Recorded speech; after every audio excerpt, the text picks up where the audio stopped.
De tudo que se deve guardar, guarda bem o seu coração, porque dele procedem as fontes da vida. Mais uma vez, de tudo que se deve guardar, guarde bem o seu coração, porque dele procedem as fontes da vida. Amém? Feche seus olhos, quero orar. Pai, em nome de Jesus, aqui está a sua igreja, a sua palavra. Senhor, eu sei que a sua presença já é real, é palpável neste lugar. Através dos louvores, da generosidade, tudo, nós enxergamos e vemos a sua mão sobre esta igreja, sobre este povo, sobre a nossa vida. Senhor, prepara, Paizinho querido, o terreno do nosso coração. Prepara a nossa mente para recebermos a semente que o Senhor vai plantar. Usa-me, Senhor, como luva, para que o teu nome seja glorificado. E que no nome santo do seu Filho amado Jesus Cristo, nós possamos sair daqui renovados. E vivemos aquilo, Senhor, que faz parte da essência desta igreja. E novidade de vida. Para que o seu nome seja exaltado por onde formos. Este é o nosso pedido nesta manhã. No nome de Jesus. Amém e amém. Igreja, realmente para mim é um desafio muito grande falar, ministrar aqui, por tantos irmãos que aqui já passaram, né? Como é que eu prego aqui depois de ouvir o Rafa pregar? Cadê o Rafa? Está trabalhando.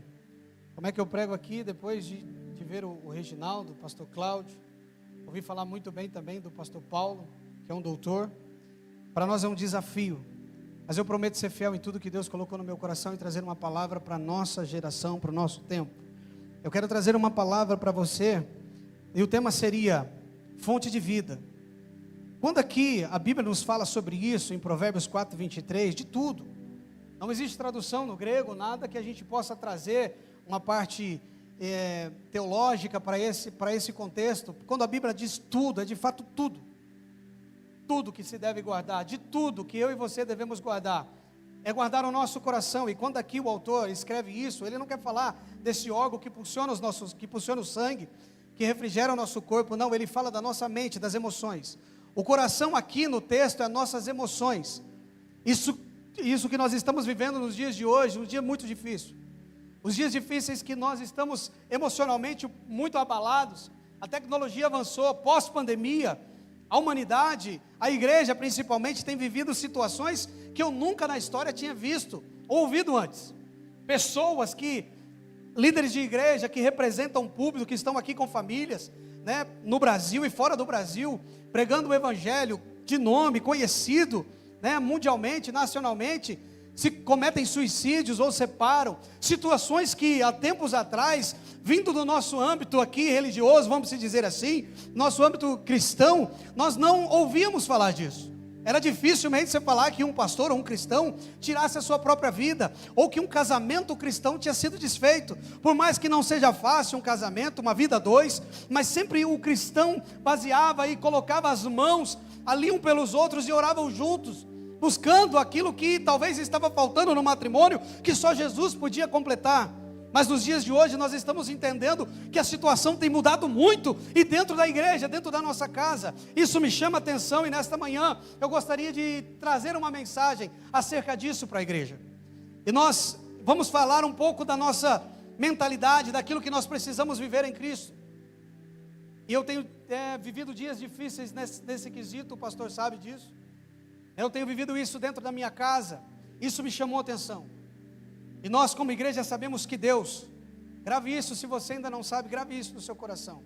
Deus nunca irá fazer algo através de você, sem que tenha feito em você antes. Repita comigo, igreja, eu sei que a igreja é didática. Deus nunca fará algo através de você, sem ter feito em você antes.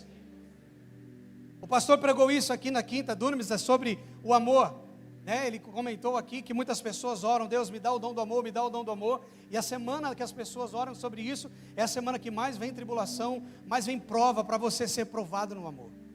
Então eu não acredito em um Deus que usa você sem ter passado você na situação. Nós sabemos que a pedagogia tradicional aqui do Brasil, eu não sei como é da Inglaterra, as minhas filhas podem talvez me explicar, mas a pedagogia aqui foi o país em qual eu estudei.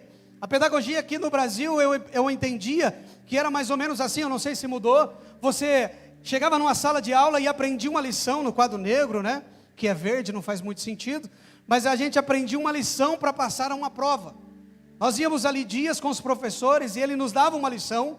Nós estudávamos e aprendíamos uma lição para depois irmos fazer um teste, uma prova, para passar por esta prova. Mas a pedagogia de Deus é totalmente diferente disso. A pedagogia de Deus, Ele nos dá uma prova para assim nós aprendemos uma lição. A pedagogia de Deus é o inverso da pedagogia tradicional. Nós passamos por uma prova para que uma lição seja aprendida através disso. Então, de fato, nós precisamos entender que tudo que está acontecendo em nossa volta chama a atenção da igreja, para a igreja se posicionar e entender que quando aqui a Bíblia nos deixa esse versículo, nada, os irmãos aqui que estão estudando, né, fazendo o curso teológico, sabe que os 66 livros dessa palavra, dessa biblioteca cristã, tem um sentido e uma função extraordinária na vida do cristão. E se Deus nos deu o privilégio de termos acesso a Provérbios 4:23, de tudo que se deve guardar, guarda o teu coração, é algo que nós temos que de fato guardar, né? Quem tem aqui cofre em casa?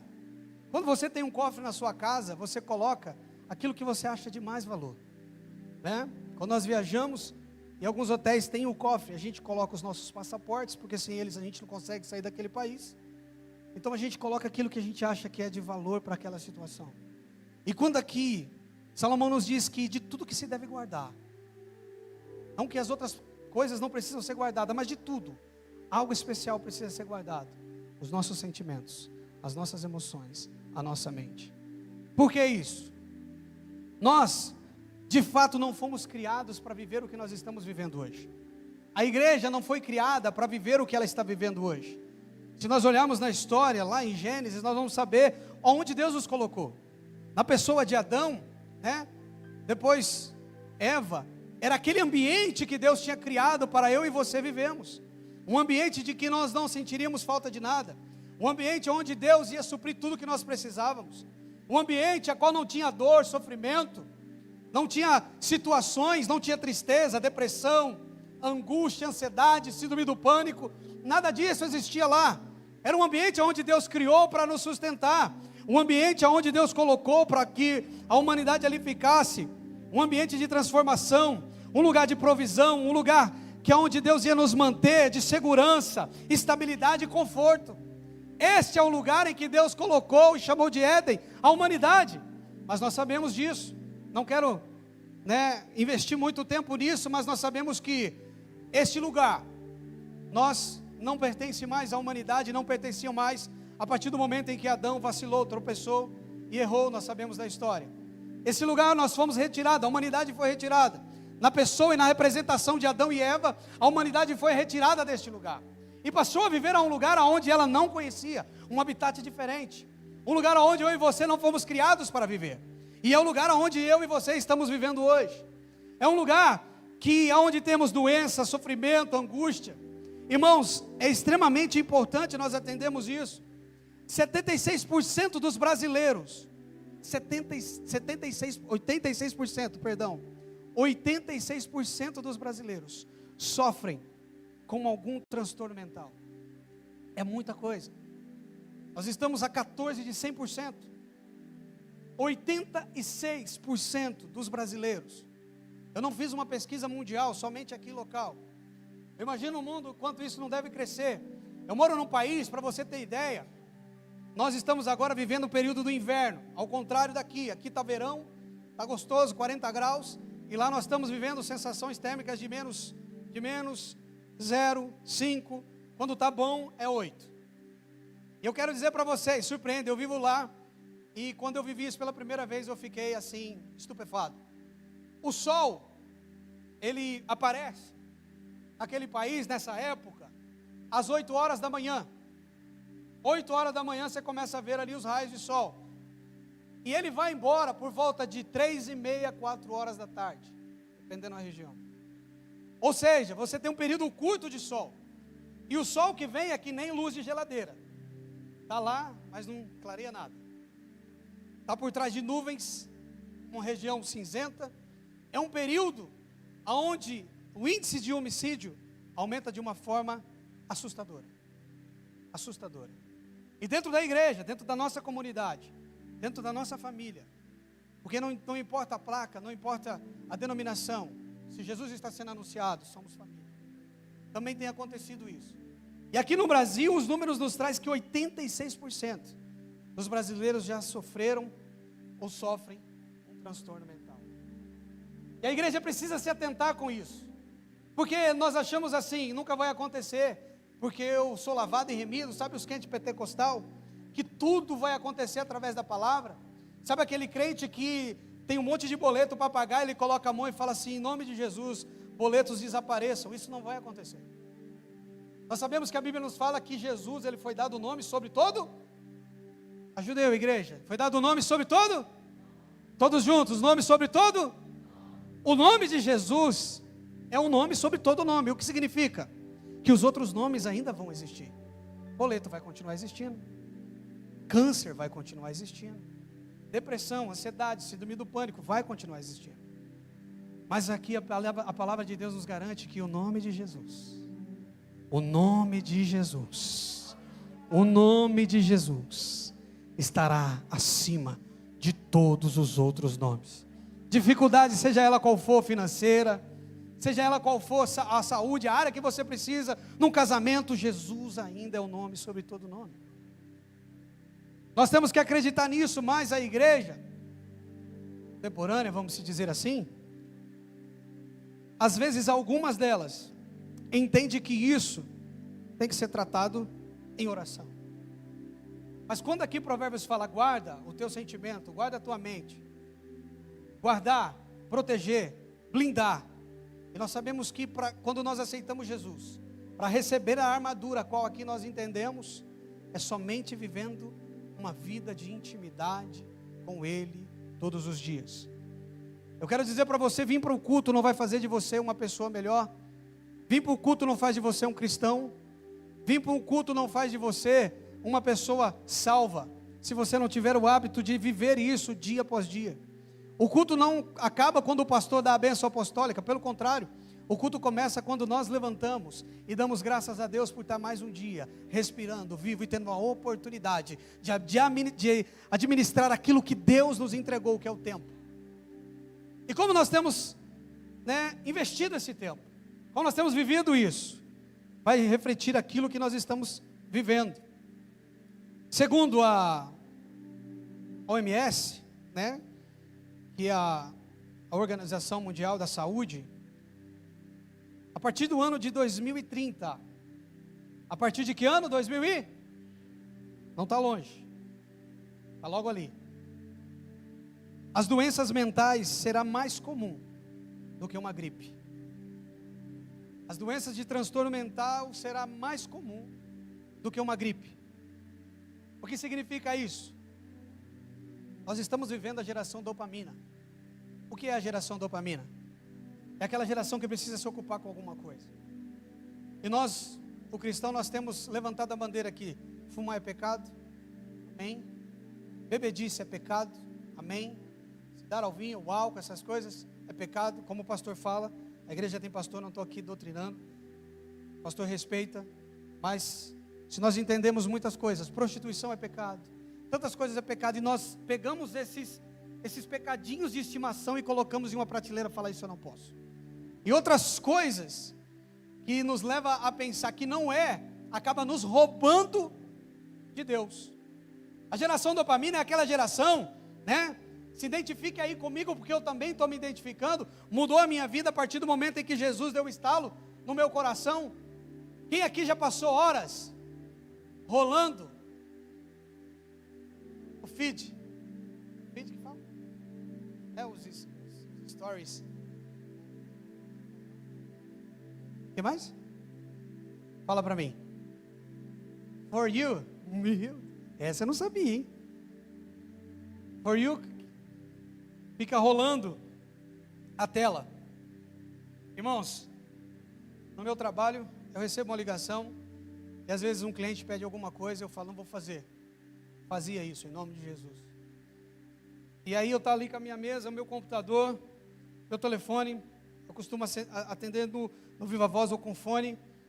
Eu termino a ligação, eu tenho que automaticamente passar para o meu computador para começar a dar início naquilo que foi acordado com o cliente.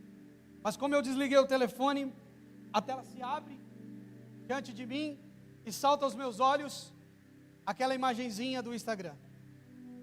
Aí o meu dedo vai, pim. Aí eu começo. Oh, novidade. Olha a novidade de vida, está bombando, hein? Olha, Dani, que voz é essa? Glória a Deus, que palavra, que bênção. Aí vai passando, aí vai indo. Futebol. Talvez essa geração aqui nunca ouviu falar de Romário. Eu gastava tempo vendo lances do Romário, de 1800 e antigamente.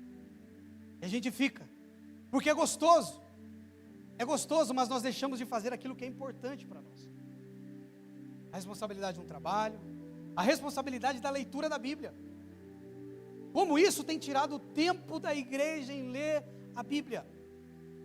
Porque quando eu aprendi o que era consagração, aprendi por esse moço que está aqui, o pastor Cláudio, que nós tínhamos que abrir mão de todas as coisas que nos trazia prazer da carne. Afastar da minha esposa por um período, estou me consagrando, em comum acordo com ela. Abrir mão daquilo que eu gosto de assistir uma televisão, um futebol, alguma coisa assim. Abrir mão daquilo também. Se eu gosto de rede social, abrir mão disso também para me dedicar ao Santo dos Santos. Entrar na presença do Senhor para ouvir algo do que Deus tem para mim. Mas está sendo difícil porque a pessoa não consegue abrir mão das redes sociais. Eu quero, mas a rede social me atrai. A geração dopamina que precisa sentir este prazer de estar vendo alguma coisa. E às vezes a gente quer viver a vida daquela pessoa que está postando nas redes sociais. E nós não conseguimos. Por quê? Porque nós estamos vivendo num ambiente a qual não fomos criados para viver. Lembra do Éden? Para lá. Lá era a nossa origem. Lá era a nossa casa. Mas nós estamos vivendo aqui, então quando nós não conseguimos encontrar de fato aquele que nos vai suprir, nós passamos tempo procurando alguma coisa para nos trazer um prazer, nem que seja momentâneo. Quando a Bíblia nos fala que nós temos que guardar a nossa mente, guardar o nosso sentimento, tudo começa aqui. Não adianta a gente colocar a culpa no diabo. A igreja pentecostal, o pentecostal tem a mania de falar que a culpa é do diabo. Pastor, meu casamento está de mal a pior. A culpa é do inimigo, o inimigo se levantou em casa. Irmão? Irmã? Sim. Você tem aberto a porta do carro para sua esposa? Não. O inimigo não vai abrir porta também não. E você, irmã? Eu tenho dormido com a camiseta do vereador, cabelo tudo espatifado. Irmã? O inimigo não vai fazer o que você tem que fazer como esposa. Então geralmente a gente transfere a culpa para o diabo, e ali nos descansamos, alívio da mente. A psicologia fala que isso é um escape para a nossa mente. Colocar a culpa nos outros é mais fácil do que assumir o nosso erro. No Brasil, quando eu morava aqui, já fazem 8 anos que nós decidimos morar fora, mas eu lembro que tudo que acontecia era culpa do governo. Tudo que acontecia, a culpa era do governo, e nós brasileiros, às vezes nos evitava a nossa responsabilidade como pessoa, como cidadão, como seres humanos e principalmente como cristão. Tudo começa na nossa mente. Tudo, absolutamente tudo. Coloque isso no seu coração, entenda isso. Nada vai acontecer por acaso. Um divórcio não acontece da noite para o dia. Uma perca de emprego não acontece da noite para o dia. Algo ruim, talvez, que acontece na vida do ser humano, na nossa vida, não vai acontecer da noite para o dia. De fato, um acidente, mas que nós não podemos evitar, que nós não temos controle. Tudo bem, mas nós sabemos no Deus poderoso que nos protege. 1000 cairão ao seu lado, 10.000 à tua direita, mas tu não serás atingido. E todas as coisas cooperam para o bem daqueles que amam a Deus. Tirando isso, nós criamos a nossa própria luta, a nossa própria dificuldade, porque começa aqui. Há uma frase que a minha filha gosta muito. Eu ministro na vida dela, eu falo para ela, olha, tudo começa aqui. Se você não começar hoje a se dedicar aos seus estudos, quando você chegar nos seus 30 anos, você vai sentir saudade da oportunidade que você tinha e não deu o seu melhor. Tudo começa aqui, você decide. Ninguém controla a tua mente. Deus nos deu o livre-arbítrio, nem Deus. Ele nos deu o controle total da nossa mente. Quando nós assim entregamos a Ele, aí o jogo vira. Nós temos a autoridade de fazer aquilo que nós pensamos. E é uma frase muito forte aqui que eu gosto dela. Tenho certeza que você já deve ter lido, ouvido ela em algum lugar. Mas é uma frase que eu gosto. O autor seria Frank Outlaw, né? Segundo alguns historiadores, um filósofo alemão. Mas ela ganhou vida.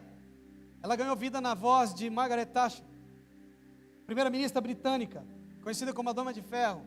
É uma frase que é muito legal e é gostoso nós entendemos que faz muito sentido para aquilo que nós estamos pregando aqui hoje.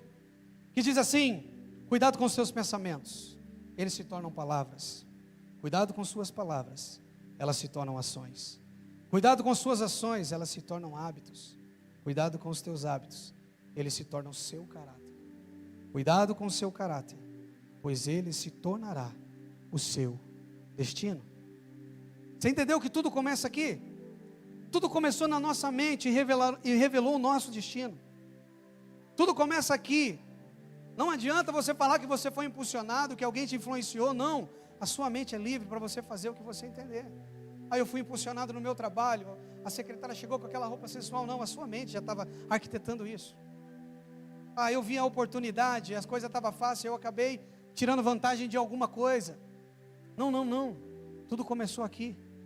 Se a sua mente está ligada e arregada pelo poder do Espírito Santo, nada que foge do controle de Deus vai acontecer. Quando aqui Provérbios fala, guarda a tua mentalidade, guarda a tua mente, nos alerta para algo muito importante, que tudo na minha e na sua vida começa aqui. Se eu perguntar aqui, quem quer ser bem sucedido financeiramente? A igreja toda levantaria a mão. Mas por que você quer ser bem sucedido financeiramente? Irmãos, nós sabemos que através disso você pode abençoar vidas. Através disso você pode trazer um conforto para a sua família, um conforto para você mesmo, realizações e coisas que você talvez ainda não realizou. Mas como isso vai acontecer? Desculpe, irmãos, mas não é jogando na Mega Sena. Eu conheço uma pessoa que ela morreu com 63 anos. Ela disse que desde os seus 23 anos de idade, ela jogou o mesmo número. Jogou o mesmo número. E nunca. E morreu passando dificuldades financeiras. Por quê? Aqui não mudou. Mudar a nossa mente revela o nosso futuro, o nosso destino. Você entendeu aqui que quando essa frase faz muito sentido para aquilo que nós estamos vivendo? Que se nós não mudarmos aqui, nós vamos estar enraizados em situações e não vamos conseguir sair. A mudança tem que ser daqui, a metanoia, como se costuma dizer, né? Ou como se diz os ingleses, né? O mindset tem que começar aqui. Não adianta o pastor vir aqui pregar, jejuar, pagar preço, o ministério de louvor quebrar tudo. Esses irmãos aqui que passam o dia inteiro, parabéns, viu, irmão? Passa o dia inteiro aqui, Deus abençoe. Quebrar tudo no teclado, na bateria, e eu e você não mudarmos aqui. Nós vamos ser participantes gospels de culto. E nada vai mudar. Quando a nossa mente é transformada, nós entendemos que o nosso pensamento revela o nosso destino. Tudo acontece, o nosso pensamento se tornam palavras, palavras se tornam hábitos, hábitos revelam o nosso caráter, e o caráter revela o nosso destino. Tudo vai estar nele. E a luta da humanidade vem até hoje, porque nós não conseguimos nos adaptar no mundo em que nós estamos vivendo. Mas aqui, o salmista, o autor de Salmo 92, Vini, põe na tela, por gentileza. Eu acredito que aqui, ele já começa a revelar. Salmos 9:2. Na parte 12 dele. Salmos 92, na parte 12 dele. O autor, o salmista, ele nos revela algo interessante aqui. O justo florescerá como a palmeira e crescerá como o cedro do Líbano. Eu acredito que esse autor estava passando por alguma crise. Assim como foi ministrado pelo Rafa aqui, ele falou sobre Asaf. Não é só porque a pessoa escreve um salmo, ou porque a pessoa tem uma participação. Se nós olharmos a nossa história, os nossos heróis da fé, a grande maioria passou por alguma coisa, por alguma dificuldade mental, ou depressão, ansiedade. Nós conhecemos ali vários, né? Elias, um deles, o próprio Davi, Jonas, e aí vai, Jó. Vários heróis da fé passou por isso. E eu acredito que aqui esse autor de Salmos 92, Quando ele escreve isso, ele já está dando um sinal para a humanidade. Olha, se você quer viver uma vida, nós temos que se espelhar a essas duas árvores. Nós temos que espelhar essas duas árvores. Se nós olharmos, né, eu não quero aqui me aprofundar, isso dá uma mensagem. O pastor Cláudio tem uma mensagem muito linda sobre isso também, sobre Salmos 92. Eu quero aqui só uma rápida passagem sobre isso. Porque a palmeira tem como característica o crescimento, a adaptação e a estabilidade. Ou seja, ela está num ambiente onde não se chove. Ela está num ambiente onde se venta muito, mas ela permanece firme. Quando o autor de Salmo fala, olha, é aqui o conselho, eu imagino que ele já começou a receber sinais. E esse salmo já começou, principalmente aqui a parte 12, a apontar para Jesus, dizendo, olha, Elias teve depressão e se escondeu numa caverna, e é um homem que orou, e os profetas ali se mataram, fez cair fogo do céu, um homem com poder através da sua palavra, não chove aqui, e não chovia, agora vai chover, e começou a chover, também ficou triste. Talvez aqui o autor de Salmo comece a dizer, olha, a nossa esperança está ali, observando essas duas árvores, uma delas a palmeira, que não está onde ela deveria estar, a humanidade não está vivendo no Éden mais, porque nós fomos expulsos de lá. Aonde nós vamos viver? Nós vivemos num habitat que não é nosso, mas a palmeira nos serve como exemplo, por quê? Porque ela também não está vivendo num lugar fácil, é um lugar difícil, onde vem a tempestade, vem a luta, e ela sempre está lá firme, os seus galhos estão sempre verdes, e nós vivemos assim porque nós estamos alicerçados naquele que é todo poderoso, o Jesus de Nazaré. Quando o salmista fala, olhe para a palmeira e para o cedro do Líbano, está dizendo, olha crente, para viver aquilo que você almeja viver, que você tem buscado, nós temos que estar enraizado em alguém. O cenário não pode ser o melhor. Eu vim no Brasil aqui, irmãos, me perdoem, eu amo o Brasil, sou brasileiro. A gente ouve muito falar da dificuldade do governo, da dificuldade que nós estamos vivendo aqui, mas nós somos como palmeiras.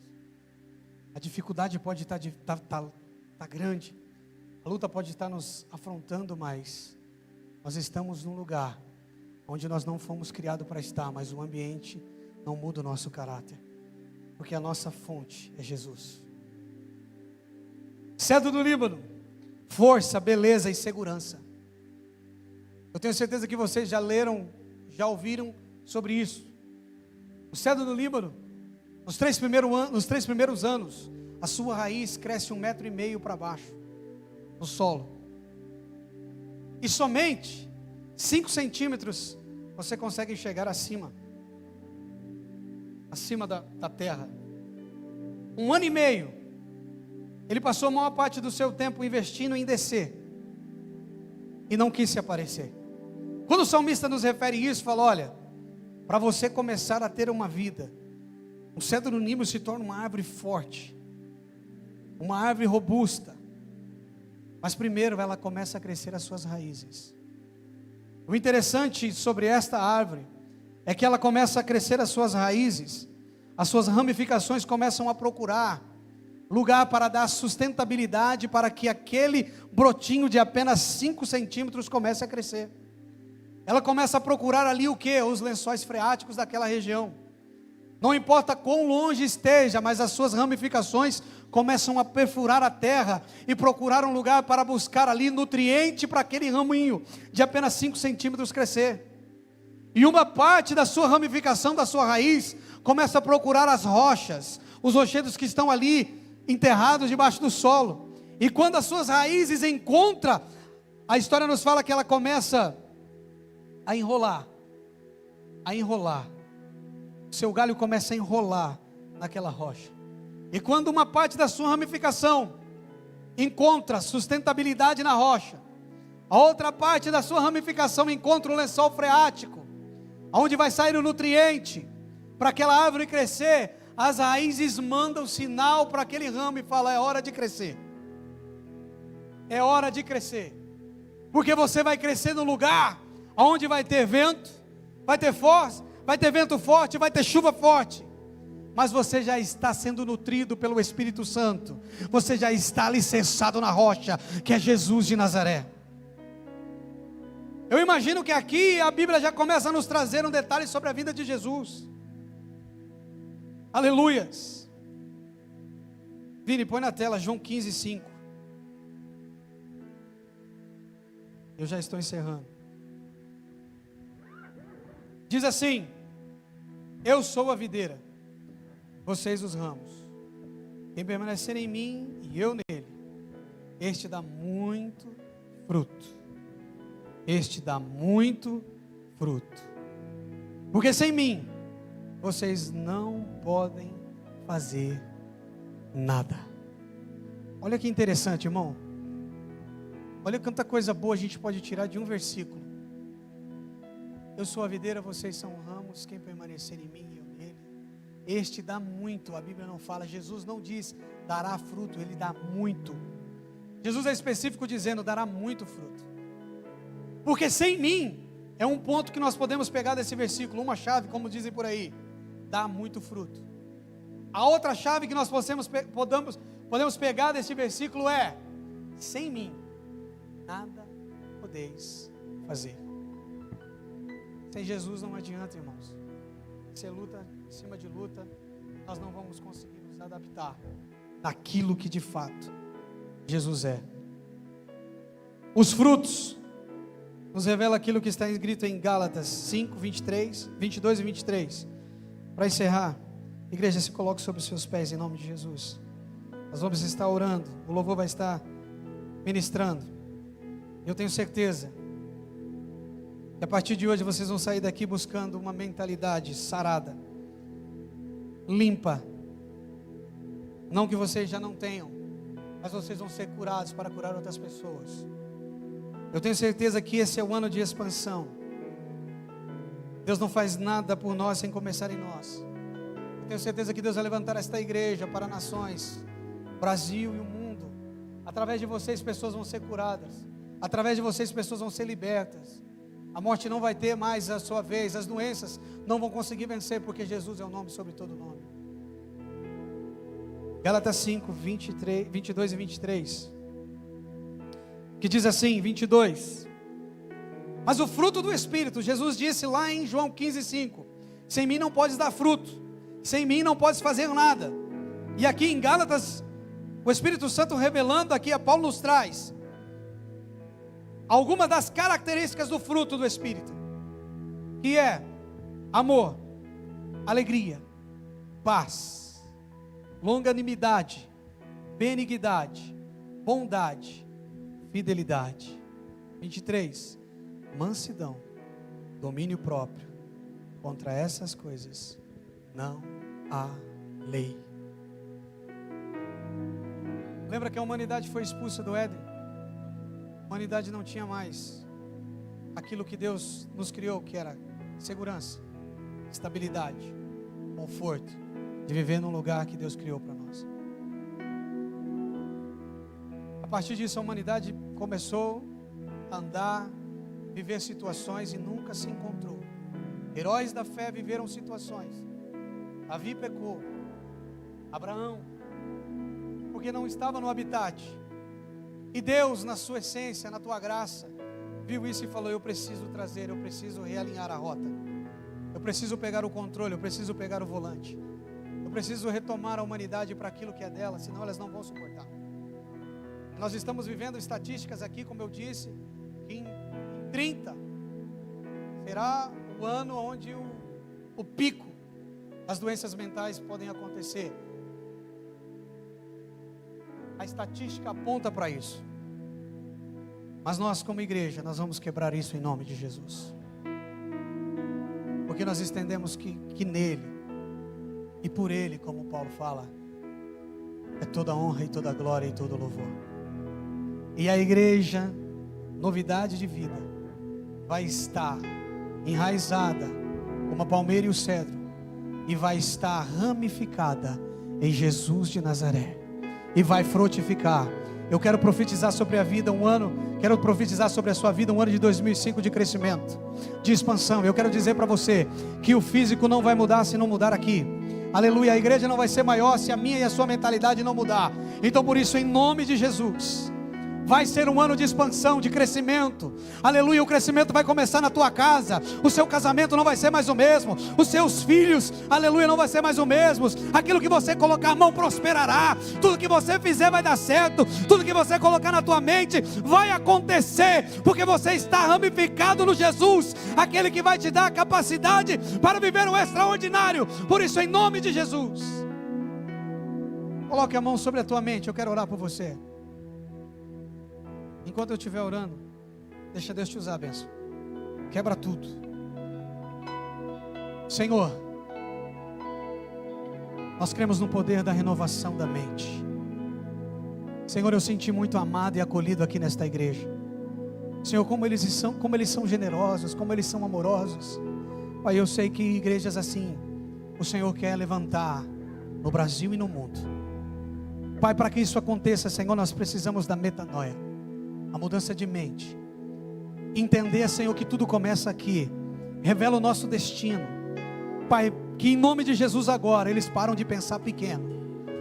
Senhor, em nome de Jesus eu quero agora quebrar todo o pensamento de pequenez diante dos teus filhos e das tuas filhas. Senhor, tudo que é diminutivo agora começa a sair e cair por terra. Empreguinho, carrinho, casinha, Senhor, nós rejeitamos isso. Em nome de Jesus, Senhor, nós queremos viver, Paizinho querido, em abundância. Viver, Paizinho querido, em novidade de vida de fato. E por isso, em nome de Jesus, libera uma palavra sobre a tua igreja nesta manhã, em que tudo que eles pensarem, Senhor, ramificado em Ti, vai prosperar, vai frutificar, porque eles estão enraizados em Ti, ligados em Ti. Eu profetizo um ano de romper, um ano de crescimento sobre a tua igreja, em nome de Jesus. Aleluia! Você que pode, aplaude o nome de Jesus, aplaude o nome dele. A Ele toda honra e toda glória. A mudança começou, a mudança começou, a mudança começou.